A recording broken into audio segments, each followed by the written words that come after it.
Yeah. That's some meta humor. I'm proud of you. Oh, God. Nailed it. I'll smash this computer. If anybody but her continues to talk, I'm breaking this damn She's the light. guest, yeah. Welcome to the Beacon House Podcast, recorded live in Knoxville, Tennessee.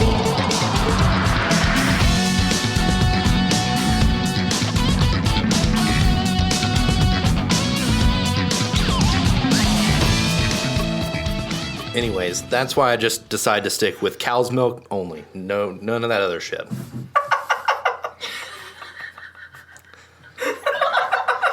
Well, and on that note, folks. I don't delve in any mystery, white liquid in cups.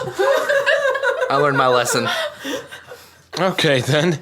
Well, that's a cautionary tale, Casey. Thanks for sharing. You're welcome. Folks, this weird intro is the Beacon House Podcast, and we'd like to welcome you here today. My name's Spence.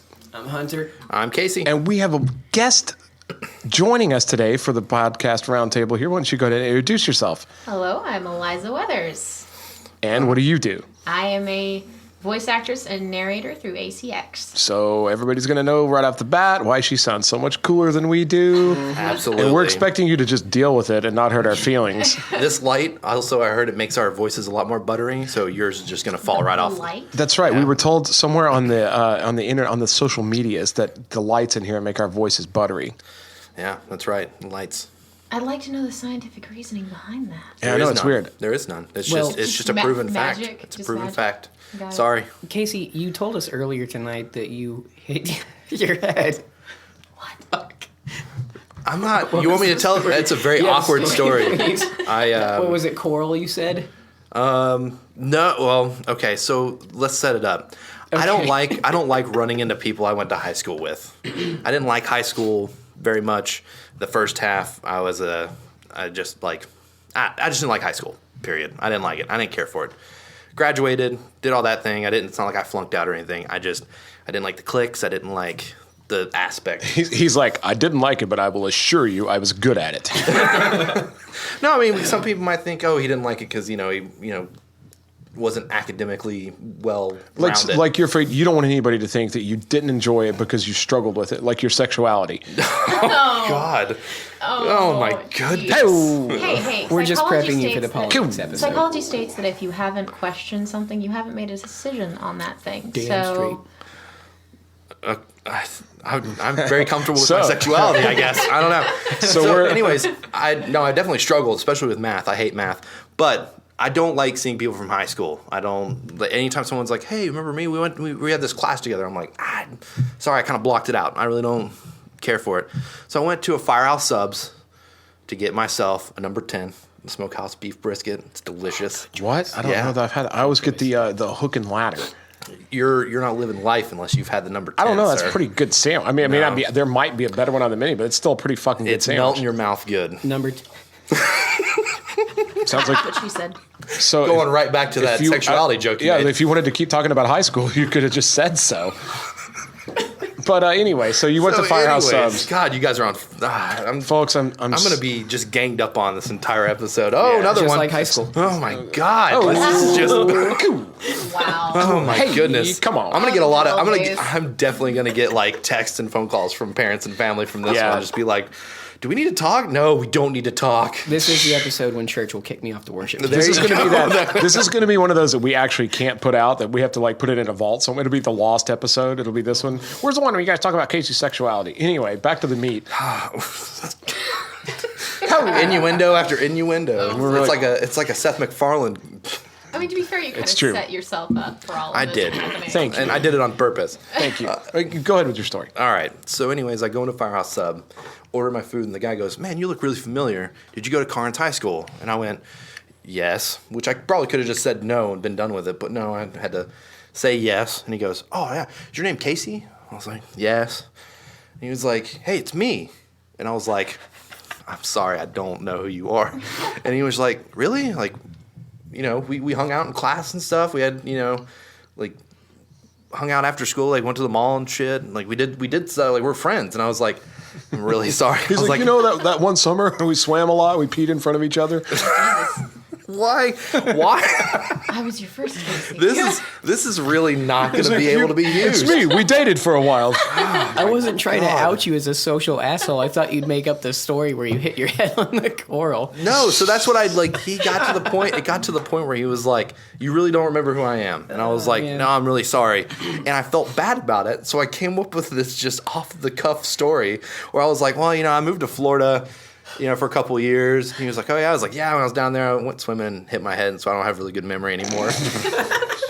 It was a terror. The moment I said it, I regretted it. I was like, this is the worst thing I've ever done. And the guy immediately was like, "Oh, dude, I'm so sorry." I'm like, "Yeah, it's not a big deal. Just can I get my food and go?" Ladies and gentlemen listening, Casey is a wonderful person. I'm not. We're I don't just think giving I him am. shit because it has been a night. If we're being honest, everyone can be an asshole whenever confronted with things. Like, I mentioned this earlier to you guys, but the listeners didn't get to hear it. I do not look any different than I did when I was in elementary school. So people who knew me in elementary school, even if I didn't know them, still recognize me. And I have had many people, specifically my boss at my current day job, who swears up and down that she knows me from somewhere, but can't place where from. And literally any time she gets me alone for conversation, she's just like, "I know, I've seen you somewhere before." And I'm like, I don't know what you're talking. I was homeschooled. That sounds creepy as hell. I was homeschooled and I went to this one church my entire life. I don't know where you could have seen me. I don't know. Maybe So the let Mandela me effect. just to kind of before we move on, I want to kind of frame this in. So you're standing there with like a big sandwich full of brisket. Yes. God. No, I haven't got the sandwich yet, or else I Waiting wouldn't on a have, I sandwich. wouldn't have gotten this far in a It'd be horrible too busy situation. melting in his And you're mouth for me to making up a talk. story It's a about delicious sandwich. a swimming accident to explain why you don't Remember somebody. you're experiencing what they call selective recall, I think. Maybe. Anyways, I left and I've not been back to that firehouse since. You're too scared of seeing him again. No, honestly, it was like one of those things that brings up another good. I'm sorry, I don't mean to interrupt. That's a great topic. Maybe moving forward, you ever have one of those things where you like somebody you either kind of know or maybe don't know, but like there's a public place that you normally would go to on the regular, like a restaurant or something, and it turns out somebody works there that either knows you or they act like they know. Maybe they get a little too familiar, and it makes it hard to go there. Like they want to keep talking, and you're just trying to get in and out. Have you ever had that? I've had that 2 or 3 places around town. I'm not going to say any places or I names. literally just told you a story about that. Oh, thanks. all the time. He goes, "You guys ever heard of Firehouse Subs? We should talk about that." Yeah. But I mean, you know what I mean? I've had that.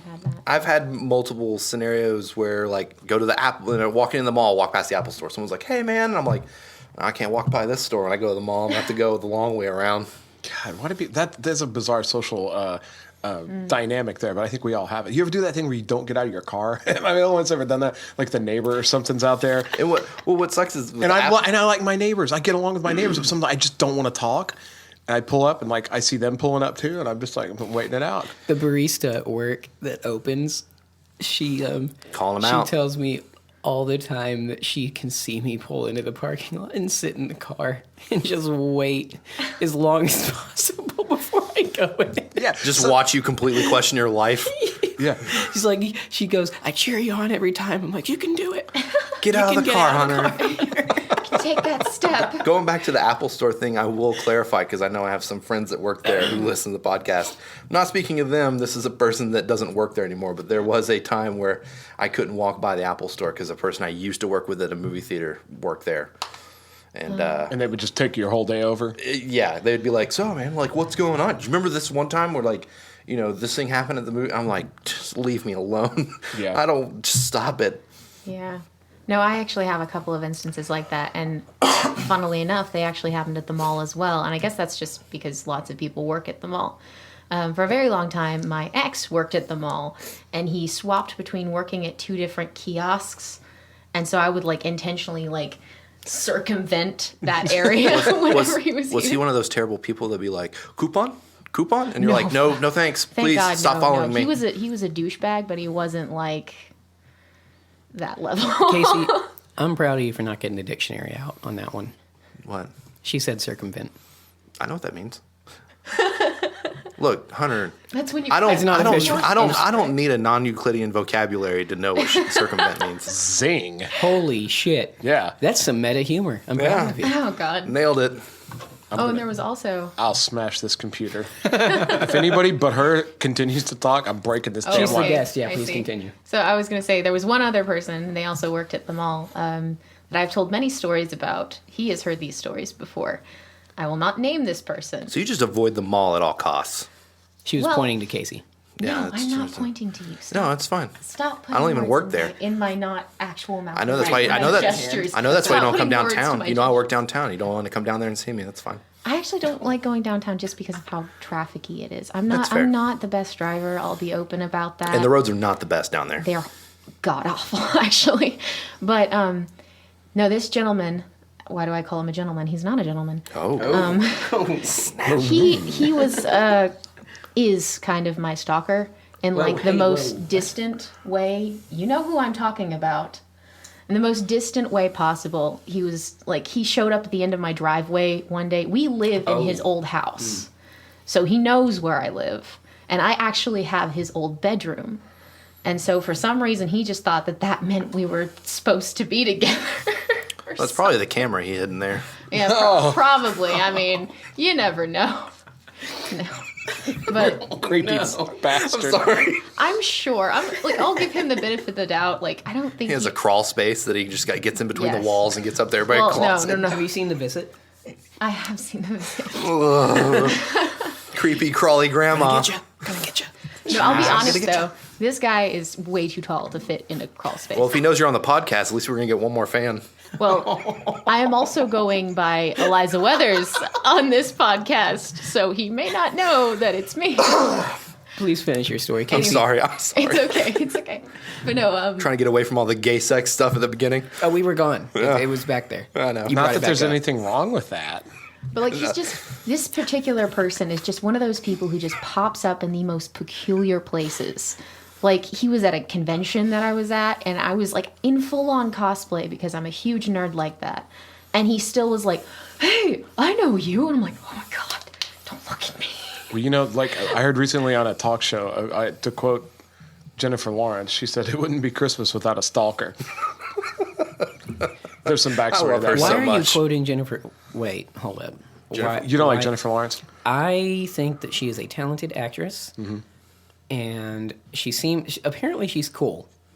Everyone in Hollywood says she's cool, but then I've also seen stuff that makes it seem like her head's so far up her ass that she doesn't know which way is up. So All right. That's, well, I can see why somebody would have that perception of her. She seems really talented to me. I think she's No, she's funny, super talented. and I like the fact that she's funny and that she's kind of a mess.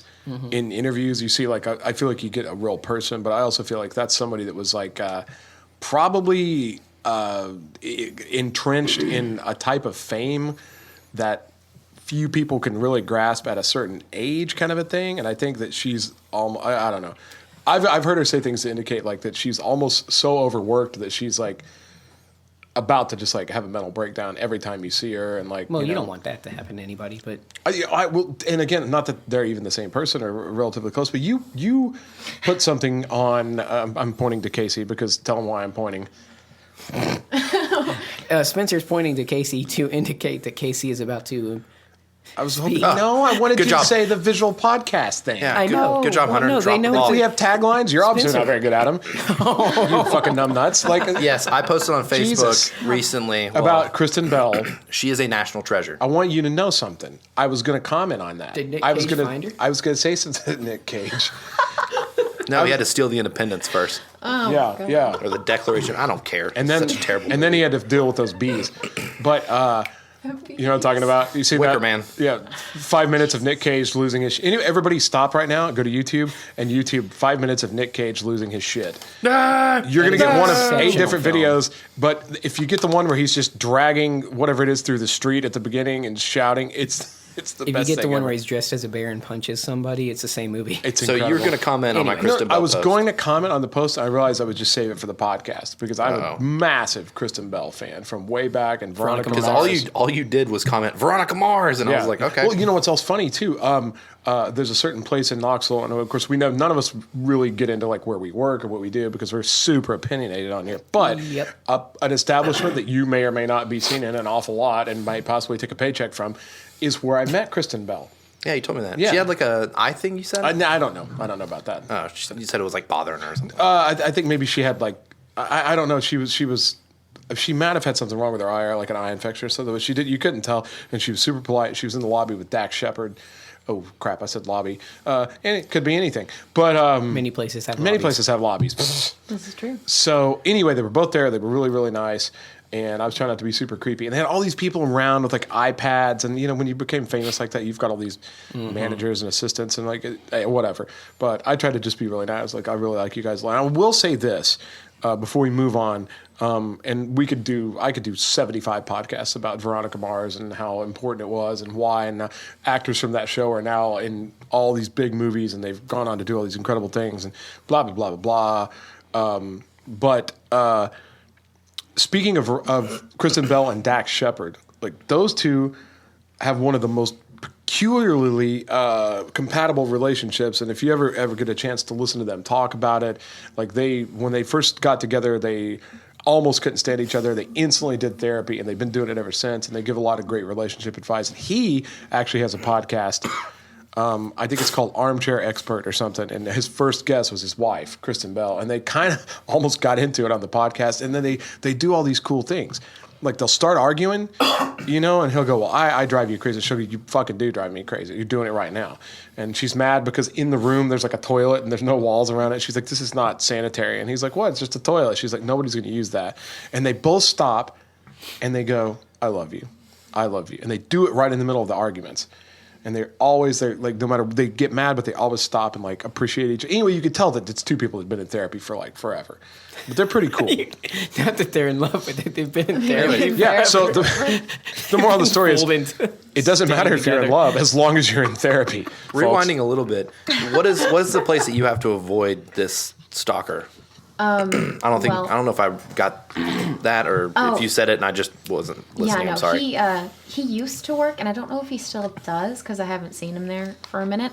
At the kiosk directly in front of the boxed lunch.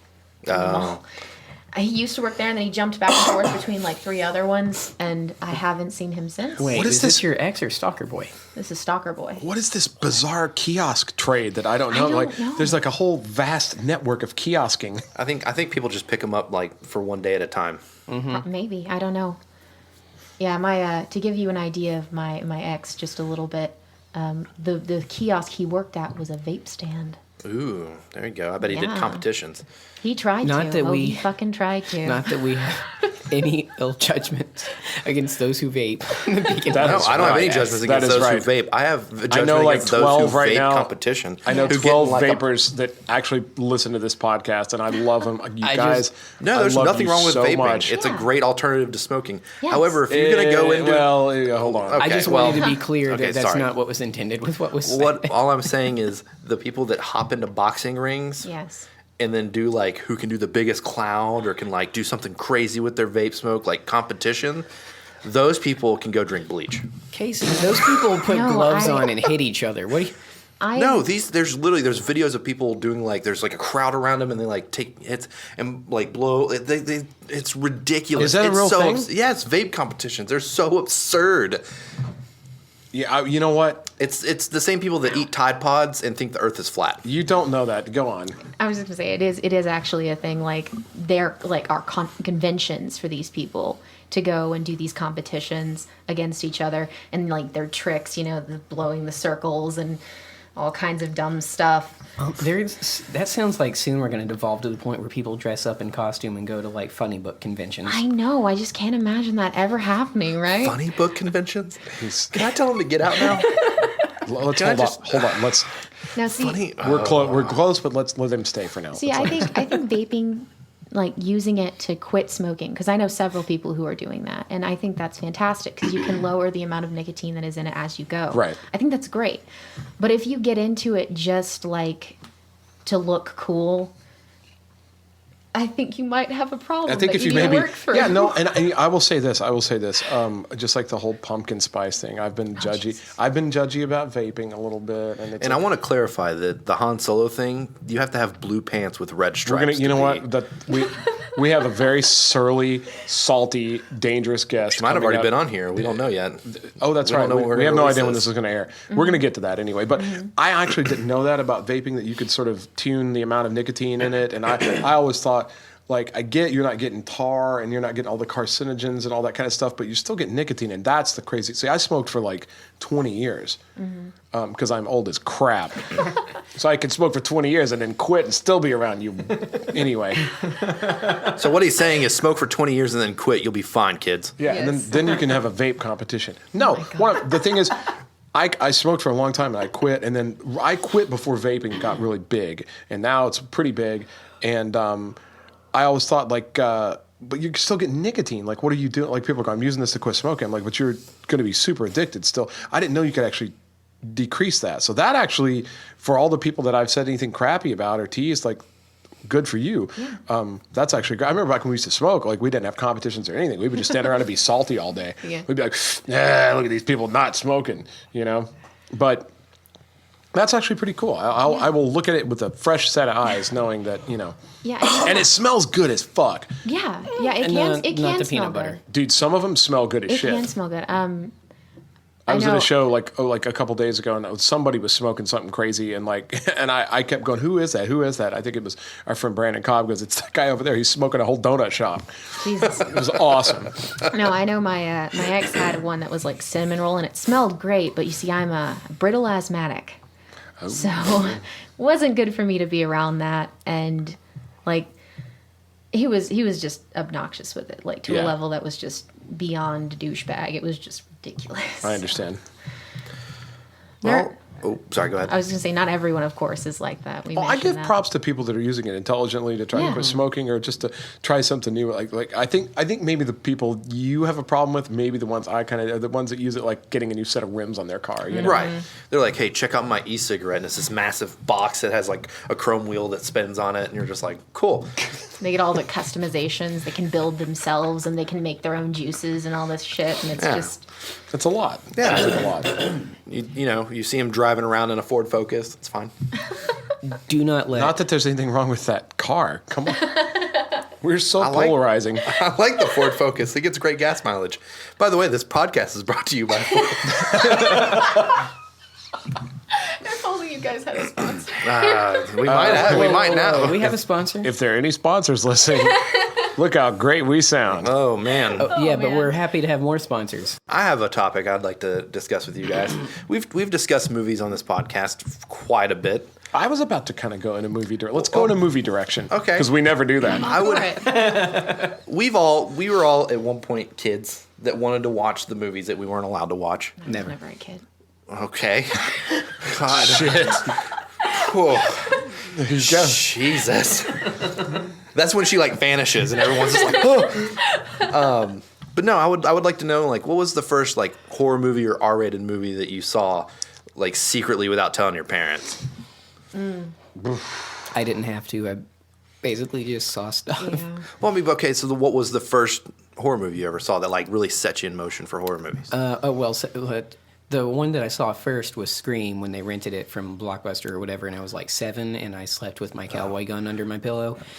And then Wes Craven, R.I.P. Man, I didn't. such a good director. I didn't touch horror movies again for like 10 years. Really, Scream did that to you? I was like 6, dude. It was Okay, when it but I came mean, out. it's very. Did you say it's very put your cowboy gun under the... It was to protect me from ghosts. I get it. So you were like, if I see anybody coming in that Scream mask Oh, or a Conestoga wagon, I'm coming up. I just wanted someone to wake up Hunter and be like, Hunter, you're gonna die of dysentery.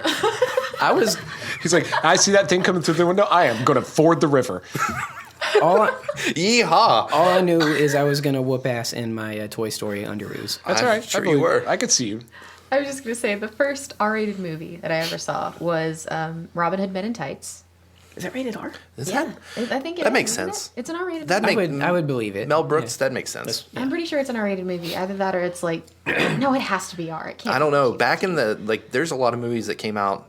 Like even the Goonies, when you watch it now, you're like, now if that movie came out, it might be really close to being rated R. Yeah, maybe. Because I think cussing and certain themes like that were a little more easy going back in the 70s. I remember Robin Hood Men in Tights being relatively edgy. Yeah. Yeah, it got It was Dave really Chappelle's first pushed. movie, I think.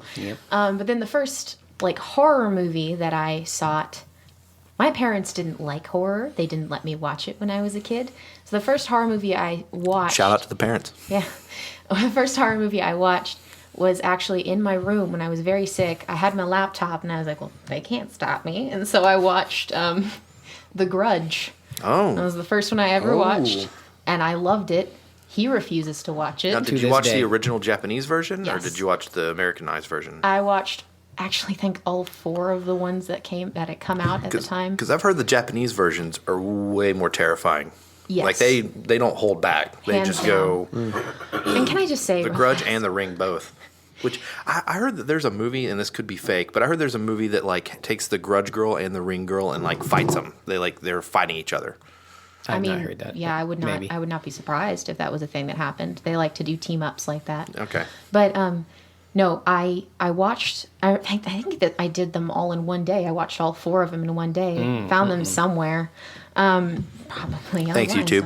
somewhere. Actually, I don't think you can find any movies on YouTube now. Not now, but back Well, when not you for were free, a kid. but yeah. Probably. But I watched, I think, all 4 of them that day because I remember going from 1 to 3 at least and really enjoying them. And then I got to number 4, which was the American one. And oh my God, it was so bad. It's pretty rough. If you've seen the original Japanese versions, I've heard the Americanized versions just not worth it. No, it was awful because the original Japanese version sets up a very clear set of rules for this ghost. And that's what makes it actually terrifying because it's this logical creature, this creature that actually, it's not even a ghost. It's like an actual grudge. Like it's a physical manifestation of anger that has these very strict rules to it.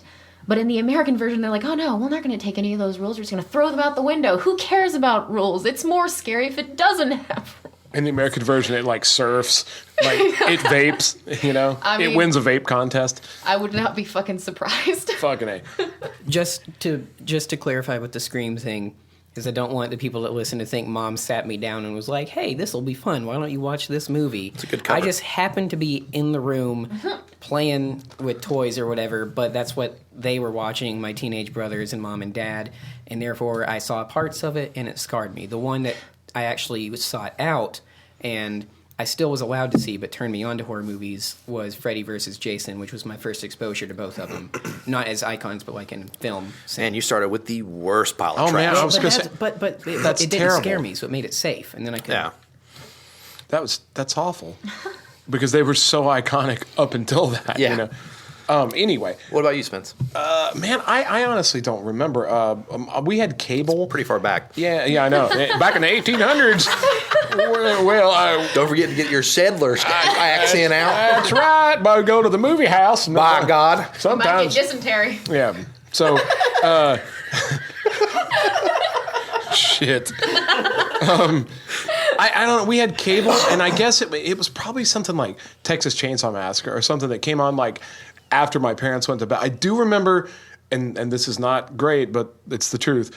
The first Texas Chainsaw Massacre I saw was 2, not the first one, which is the iconic one that, I saw 2, and 2 was super campy, but what struck me about 2 is just how graphic it was.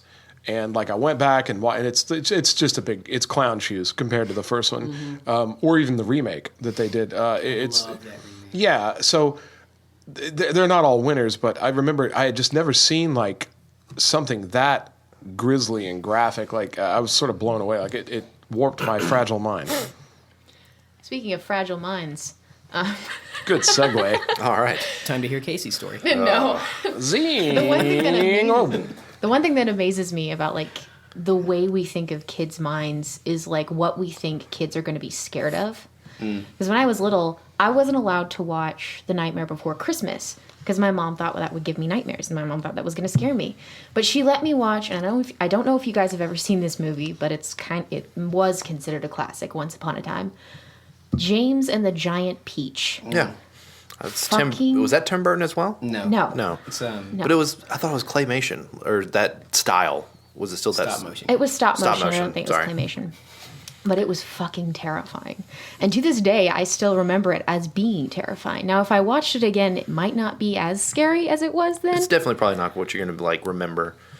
But that was like one of the 3 VHSs my grandmother had at her house. And she would just play that for us. Whenever. Yeah. She's like, here, go to bed, children. And you're like, never again. Now, No. you brought this question up. You didn't tell us yours, did you? No, I have not. Oh. I wanted to get everybody else's What out. I is brought the yours, topic I Casey? wanted you No, guys yeah, to. but it's your time to shine. Amityville Horror was the first. The original? Yeah, the original. It's a hard tie between that and one of the Halloween movies. I think it was the first Halloween movie. But those two is almost like a back-to-back, like went over for, young kid sleepover kind of thing, and one of the kids is like, my dad got rated R movies for us to watch. And it was those two, and it scarred me.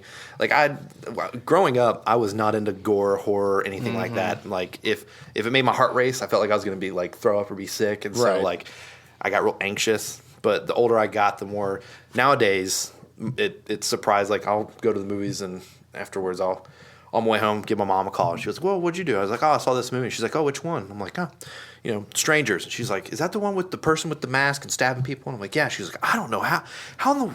Where did I go wrong to the fact that you now love horror movies? And I was like, I don't know. It's probably because you guys kept me, away from them for so long. Yeah. But I will say the one horror movie, or the first rated R movie that my parents took me to see was my dad mistakenly took me to go. Well, not mistakenly. He saw trailers for a scary movie and was like, "This will be fine," and took me to go see it. And right around the glory hole scene was the point where you could see the immediate regret on his face. And he did the class. I mean, I want to say I was like 13 or 14, so it wasn't something like I wasn't super young, but it was definitely one of those things where he looked and he was like, "We did not go see that movie." And I was like, okay, got it. Yeah, sure thing. That was me in Wedding Crashers with my dad. And then he came home and they were like, was it good? And Dad was like, it was sold out. We went and saw Shrek 2. Yeah. I don't remember what he said, but he came up with something. It was hilarious. Like some kind of like, he shouldn't have seen it, but it's okay though. Yeah. Wedding Crashers. So I was like 11. classic. What was your movie question you wanted to? I was about to say something. You're talking about things that we used to watch, or like your parents taking you to see something. A show I used to watch a long time ago with my dad was called Tales from the Darkside, and I don't know if you've ever heard of it or seen like reruns of it or anything. And it was real campy. I'm pretty sure it was pre-Creep Show. Was it pre Tales of the Crypt and Twilight Zone? It was pre. Twilight Zone was like. time. Well, Twilight Zone was way before. Twilight Zone was black and white, but like the Tales from the Dark Side was sort of like at the peak of like 80s camp, like just kind of low budget but real twisted. And it was very much like Tales from the Crypt, but maybe just a little more low budget. And it would come on like at about like midnight, or it would come on like after the talk shows went off. And I would just sit up and watch them with my dad, and I loved it. And they were real twisted and weird.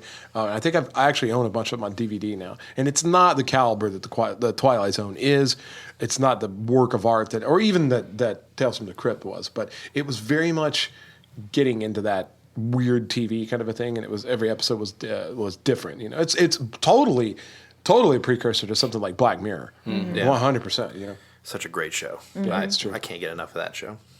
I can. Do you know if this is like anywhere you can stream on? Like you said, Tales from the Dark Side. Tales from the Dark Side, and I don't know. They made a movie just like they made Twilight Zone the movie, and those are pretty funny too. There's a comic book that came out. I think Stephen King's son wrote it. That's Lock and Key, isn't it? Yeah, that's Lock and Key, but maybe I'm confusing it because the art style is similar, but Tales from the Dark Side had a miniseries that came out really? 1 or 2 years ago. Yeah. It looked super cool, and I'm pretty sure Joe Hill wrote it. Interesting. Okay. Well, speaking of Stephen King and TV shows, Castle Rock's about to start. When does it start? I've been looking for it. I think it's at the end of this month, which is Oh, March. We're so still in good. March right now. Wow. But I watched the trailer for it. Bill Skarsgård's in it. like Pennywise, but I don't think he's playing Pennywise. When It'd you be look great up, if he it would be great when you watch the trailer. It seems very much so, but when he's like none of the makeup or anything. But when you look up the casting list, he's a Shawshank prisoner. Oh shit! So He's gonna tie it all in.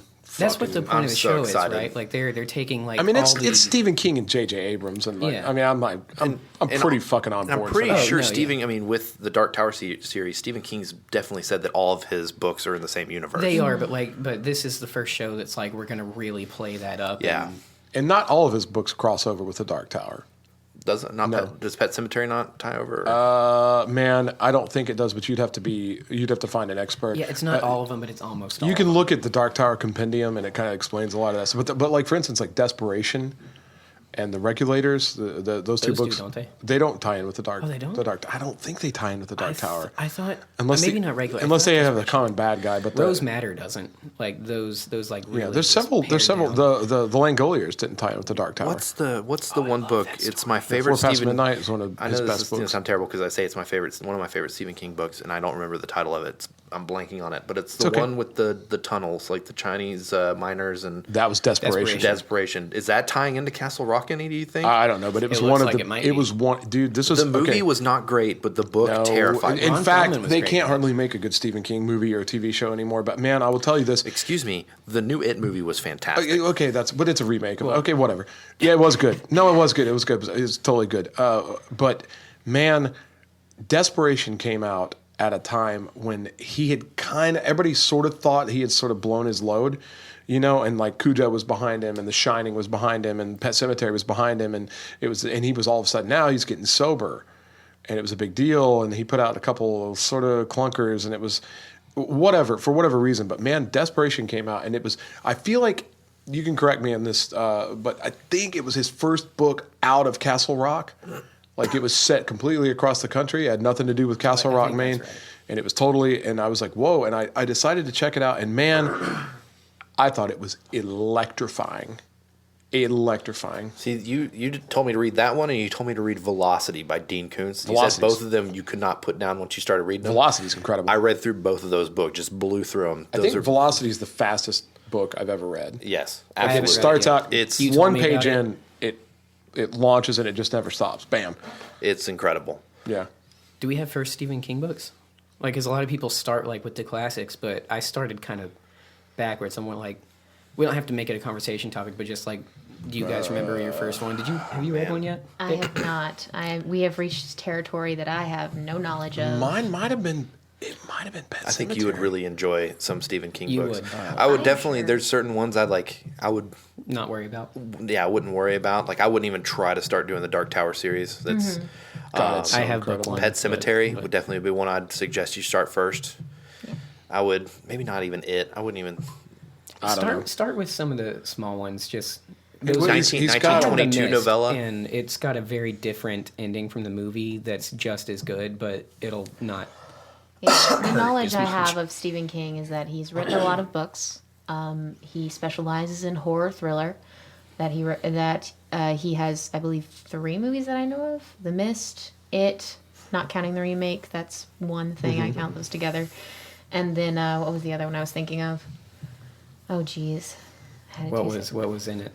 I don't remember. He also he authored the #1 rated movie of all time on IMDb, Shawshank Redemption, Oh, that's what I was thinking. which is Green not a Mile. horror movie. Yeah. And Green Mile and Stand And by The Me. Green He's done a Mile. lot of non-horror. He's done a lot I of. loved The Green Mile. Yeah. Yeah, he's very good at writing like supernatural stuff that's not scary at all. Right. No, And not a perfect author by any stretch. Like I've heard some reviews of some of the latter stuff in the latter part of his career, and like and I agree too. Like sometimes he just button hooks for no reason, and I think he just knows he can sell, and like not everything is a perfect work, but when Stephen King is firing on all cylinders, there's just nothing like it. I got halfway through Insomnia, and that was some crazy shit. But then when I hit that point, like everything had finally started to really take off, and I felt bad because it was like 3 weeks of reading it to get that far. Sure. And the thing that was killing me, which I don't normally care, like super minutia focused stories, but this was literally, and I understand the point was like the guy's wife died, so you're going to watch him suffer. But But I was like, but this book is 900 pages long, and I know you've got some creepy shit in here, so let's get to that. And I Yep. want to stop reading about him eating Cheerios Yeah. and walking to the library. I'm fine reading about that, but maybe not Who did the 80 movie? pages. Who's the main, like the actor in the adaptation of Insomnia? I don't know, That's but a different movie. But The he is famous for Christopher stuff Nolan. like that too, of just like really kind of like he takes the long way around the block. And the best example I think of that is The Stand, which about every 3 years it comes out with a new unabridged version. I think it's up like 1,300 pages now. It's my mom's favorite book of his. It's a good book, but man, what an undertaking. Now, on the topic of horror fiction, I have not, as I said, read any Stephen King, but I have read Junji Ito. I've not heard of this person. Junji Ito is the king of mangaka horror. Okay. He does amazing stories. They actually just did a short series based off of some of his previous works. He does some incredible stuff. He did this one, I believe it's called The Mountain Pass. I'm sending them a link to it. Okay, he's going to send you a link to it. You should read it. Just his stories. He does this fantastic job, and it's so hard to convey horror in a graphic novel sense because you see the images coming and there's no jump scares quite like in a movie or in a book where you're reading the words. But he gives the characters who are wrong just enough weirdness when they're first introduced that you're already like, okay, something is going on with you.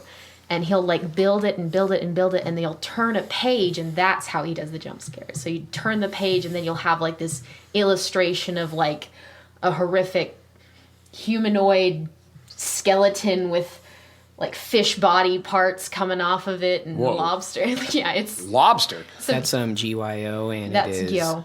It is. Ooh, Oh, I'll check it out. That sounds Yeah. it's got some fascinating. freaky shit in it. Okay. He's a fantastic author. I definitely recommend you guys reading some of his I'll stuff. check that out. Yeah. He's My- way up your alley. Super slow burn, and then just. Well, it's like a lot of the horror books in general. I didn't start with Stephen King. I started with Dean Koontz. I was going to say, I bet it's Dean Koontz. And I started with what was it? Was it Midnight? Midnight's great. That was one shortly after, and I actually got the audiobook of that one. That's one that I loaned to a friend, and loaned to a friend, loaned to a friend, and it made its way around all my friends. And I got it back a year later, and it was dog-eared and falling apart, and everybody was in love with it. It's crazy. You think you know what's going on the entire time, and in the very end, you find out what really happened. Yeah. And you're like, This is I cool. didn't see that coming. And oddly enough, this is a bizarre turn of events, but I know you a beer that you love, Guinness. Mm-hmm. The very first time I ever heard Guinness Stout mentioned was in the book Midnight. Really? Because the main guy, the protagonist, is a big fan of Guinness Stout. He's in that weird town, and he keeps drinking Guinness Stout. I remember thinking, what kind of beer is that? That's totally. All I know is that the entire time I was listening to the book, I'd have my headphones in, and if I could go to the store and buy Guinness, I'd grab a if I was I'm just gonna go home and listen to this book, I'd Drink Guinness. yeah, and it made it so much better. Product I'm doing that. placement I'm in about books. to- It works. It definitely Did works. you guys Definitely read Watchers by Koontz? I've not read any Koontz, but I saw the movie for Watchers. They had gotta- this marathon, and it was shit. But the creature stuff in it was awesome. I've read a bunch of Koontz, and it's all fantastic. And It's some military experiment or yeah, something. I think I and saw a- that. There's a lot like that. Something's going on outside of town. They Yeah. have a thing like that. I tell you, something I would like to talk about with you guys. I don't know. First off, I just want to put out there for a survey. Has anyone sitting here seen the movie adaptation of A Wrinkle in Time? Not yet. Not yet. Okay. I just happened to notice on IMDb that the movie started to take in some reviews. Oh, yeah. Oh no. And before we go any further, I want to say that the book itself is one of my all-time favorites. It's one of my most prized reading experiences. My story with A Wrinkle in Time, I'll try to make this quick. I think I was assigned to read it in school or something. I brought the book home, never read it, found it when we were moving. And it's short, and I was like, I'll read this. I read it probably 6 years later than I should have, and I fell in love with it. I loved it. It's got all kinds of heady concepts in it. It's super mathematical. It's a big deal. She knocked it out of the park, and I realize that there are sequels now to it, and I have not read them. But the original book, masterpiece, I thought. However, I noticed the trailer for the movie coming out, and I thought, they're making a movie out of Wrinkle in Time. Holy shit, that's going to be incredible. And then I saw the pictures, and I was like, and it's all like a lot of colors, like Oprah's in it, and she's got this blonde wig, and I was not like the book at all. Not like my Version perception of the book at all, but It seems very space, like Yeah. outer space. and it's just real Disney, and Disney's been kicking ass lately. I'm not saying, but like I was like, you know what? I'm going to wait and see. And here's what I've seen. I like to read you guys a couple of these. These are actual movie. It got a 4.2, I think, currently Oh, my on God. IMDb. And I was Really? like, man, That people. seems to be the general See, consensus. I was like, See, people I are probably look- just being a little harsh, but I watched the trailer and it looked really looked super good. dope. Did Like it? the Maybe- trailer, if it's really that bad, whoever cut the trailer needs Are like. you are you joking right now? I like the She trailer. I thought it it looked. looked like shit. I thought Really? it looked awful. Yes. I was dying to see it. She was. I it like looks when I terrible. like weird sci-fi stuff. So maybe that's just what it got me. It was like it pulled me in with let's that. look at it this way. Let me read you guys Yeah, a go couple of ahead. actual review tags, okay? And by the way, these reviews do not reflect Our, reflect our personal podcast. thoughts. We have not seen the movie yet, so Yeah, sure. Okay, the worst movie I've ever seen. Jeez. God. Like, talk about somebody that makes no apologies. Let's keep going. Let's see. Disney used to be good. Okay, the next one says refund, please.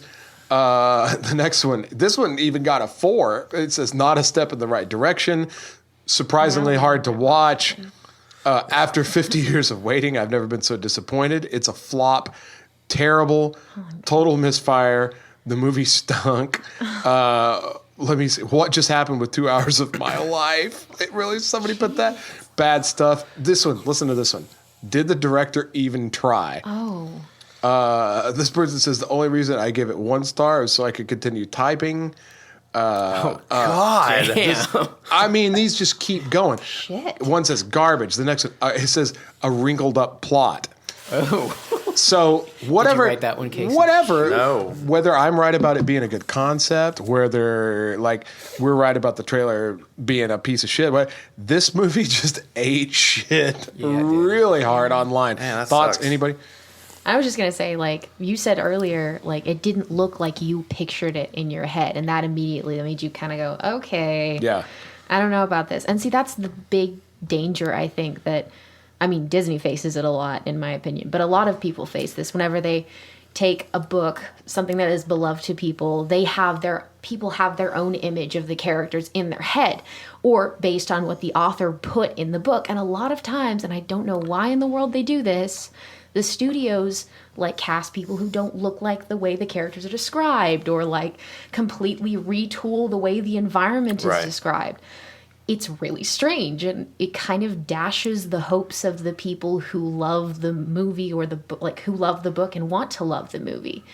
And maybe they're hoping to drag in a different kind of audience than loved the book. I don't know. well, you kind of have to make back the amount of money necessary for that venture to be worthwhile in the first place. So it's unfortunate, but films need to try to hit 4 quadrants, which is sad, which is why, like you were saying in a podcast that may or may not be out by the time this one comes out, that you like a lot of independent Slick. stuff. It's not, there can be a perception that independent film is like carries with it an air of pretension, and I guess that can be true, but at the same time, what's really happening there is independent film means less chefs less cooks in a kitchen, less money, and money is where you get more cooks in a kitchen. So the big budget, it's important for them to try to cross all those boundaries, and therefore you water stuff down, which is why Marvel sucks. Whoa. I Ended love that I didn't see that coming on the end there. that last blow there. Jesus, the caboose on that train was a little rough. real quick before we wrap things up here, you made a pretty good Go. basically saying that you got a book called, you got The Wrinkle in Time in school, and you didn't read it. You set it aside, and then later you picked it I up. and- literally, I think I stole it from school and then just lost it. Really? I was pleasantly surprised to find Well, it later. I I was find not it- a responsible reader. I find it interesting. There's a lot of books that I really like now that were like given to me in school to do like reports on, and I just didn't want to read it. Like Great Gatsby, Fahrenheit 451, The Outsiders. So I was just wondering real quick before we wrap things up, what was that book in school that you didn't want to read and then you became like one of your favorites later on in life? For me, it was The Wrinkle in Time. Wrinkle in Time. Yeah, I mean, that's literally what you're just describing. I was Okay. like totally not enthused to read it, and when I finally got around to it, I was blown away. I was homeschooled. I mean, did your parents not force you to read? Was there not a book No, anywhere? We had like the summer reading program through our library, and we could pick books that we wanted to read. Oh, okay. So I read like That's not fair. Isn't I it read, like- amazing how that cultivates readers? Yeah. I read like the Aragon series. It's a fantastic series. The movie is shit, but the series is fantastic if you get a chance to read it. Hunter? I didn't have that experience with books, but I did with the Princess Bride film, which is why I still don't like it. I know. That's a travesty. I know. Well, Mine's Fahrenheit 451. I like Ray Bradbury. I actually read The Road, which is how I was introduced to Cormac McCarthy. It's my favorite book ever. You wanna and talk then about the someone next that'll- year, they introduced it into advanced learning in high school, and I was so livid. Wow. Because I read that for fun and was struggling with grades. I could have read it and just kicked ass. There's also in parts grades. in that book that I read when I was outside of high school and was like, God, this is brutal. Yeah. Well, and I think since we already covered A Wrinkle in Time, I would also say like Lion, the Witch, and the Wardrobe. Oh, like God. I had no idea going back how important C.S. Lewis would later become to me in a lot of different ways. And that was a book that just never, the title, something weird about the title kind of put me off, and I was never just dying to read it. And then the Narnia Chronicles are now like the most, the biggest deal ever for me, you know? See, when I was little, my sisters and I all shared a bedroom, and my older sister, Alicia, she would actually read books to us. So we would go to bed, and the Chronicles of Narnia was one of those books that she read to us. And that, I think that's what got me into liking voice acting and to narration and all that stuff. So I owe my life to my older sister. Actually, on the note of being read to by older siblings, I don't remember if I might have told you this, I don't know. I have a Illustrated Classics King Kong that's like 40 pages long, like one of those like for kindergartners. And my older brother, Adam, I don't remember how young I was, but it was back when we were both so little we had to share a room. And I don't know if he was put up to it or if he just volunteered, but I've always loved giant monsters. And he found that one somewhere, and he would read that to me before bed, and I found it not too long ago in the garage, and it's like duct taped together, falling apart. There's wow. no cover. And I bet looking at it was fucking electrifying. It was amazing. Yeah, when I found a bunch of stuff from books that my mom had kept from when I was little, and like it was just like Sesame Street books, and they weren't anything real serious. And there was one about how you had to name everything. It was like a vocabulary thing, I think, but the illustrations in it, like looking at it now, I was blown away. I was immediately transported back to just like staring at those books in my room. It's amazing how those things stick with you, and how in your formative years, how striking that stuff is to you. You know, I say if you're listening, don't give it to your kids' books. Like either pass them along to your children or like bring them out every now and then for a look. It ignites something, and I don't want to get up on a big, like we're kind of going long here, but I don't want to start something. But there's something to be said for that mindset, like that childlike wonder. Yeah. You know, anything you can find that triggers that, I think, is important. Like people that grow up and they like music that. They stop liking music they liked as a kid. They don't think it's cool anymore, and that you're robbing yourself of something by anything that strikes you as a child. It's important, you know. So one thing my parents did when we were growing up, and this is something that I encourage people to do with their kids, but I see is becoming less and less of a thing, which saddens me, is make a keepsake box. So you take like one of their favorite books from childhood, or you take a photo of them, or like something they made. And so they can look back on those things. And it really is like the touch of something or the look of something can really remind you of something. You're very right about that. And it's sad because I feel like that's in the digital age we're in now, that's kind of Everything's in the becoming- cloud. Yeah. It's because your favorite friend Elon Musk is going to ruin everything with his Shut your digital mouth. Martian hopping ass. Hey, well, without Elon Musk, you can't watch your Godzilla porn, so eat it. I can't watch it anyways because I don't have And Elon there Musk it Wi-Fi. is. Wow. There it is right there. Well, poor folks, you. I think on that note, now that we've finally gotten around to the Godzilla porn, Yes. I Good think tie off. Yeah. that is a good tie-off. I think we can the go ahead best and way to do probably it. wrap up Yeah. here. We want to say thank you so much for joining us. Yeah. Like we appreciate Yes, thank you. having a guest, somebody that sounds intelligent on for once. Also, sounds way better than us dicks. That's true. That's Thanks true. for having me. It's been very pleasant. Where can and, people find you, actually? yeah, Just real quick, where plug can yourself people a find little your bit. audiobooks? I work through ACX, which is connected to Audible. So if you look for Eliza Weathers on Audible, you can find any of my audiobooks there. I think I have 4 that are published right now. Oh, that's awesome. awesome. Because I use Audible. I think it's great. Oh, man. lot of I think sci-fi, I know what you're doing after this I podcast. focus on fantasy and sci-fi. Those are my 2 specialties. Wow. Yeah. And do you do you go looking for Yes. like if there's a book you like, you'll approach the author and go, "Hey, can I read this on Audible?" Or do they yeah. contact? Oh, wow. So if they sign up their book through ACX, I can actually go in and audition for it. And then they say whether or not they like it. And I do all of the production myself as well. So I do all the voice editing and the sound editing and all that stuff. I do That's myself. incredible. She's being super humble about it. You guys should hear some of this shit. Like, there's one where she did like the voice of like 80 children, and then like this robotic thing, and it's all processed and sounds like you're listening to a movie in the background. Dear God. Done. No shit. I'm downloading Audible tonight. That's just that. I got to do that. Wow. I got to do that. Wow. Well, that's super impressive. Thank you so much for joining us. thank you. Everybody go Thank you. check her out. Go check out those books, okay? Like anything anything else you need to tie it off here with? No, I just wanted to let everybody know you can find us on Instagram and Twitter at Beacon House Knox. You can email us some questions. Once again, we still want to do one of those mailbag episodes. Email Totally. us at beaconhouseknox@gmail.com. Yep, and the podcast is now up on just about every platform. We're on Spotify now, YouTube, iTunes, just everything like that. And if you guys think about it, drop us a note. Let us know how you listen to the podcast. We'd like to know how you guys absorb it. Are you just going straight to YouTube? Or are you finding a link on Facebook? Just what's your favorite way to listen to the podcast? Yeah, if you can't tell, we need help with focus. So. And guys, in the comments, leave us what was your favorite book as a kid? Tell us what your favorite book was. Yeah.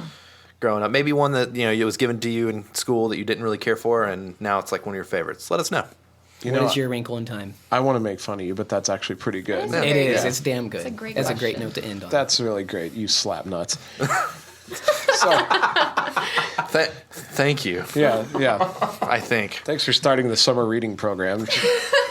Anyway, that said, I'm Spence. I'm Hunter. Blow it out your ass. I'm Casey. See you Hate you, next Spencer. Love you guys. Oh, no.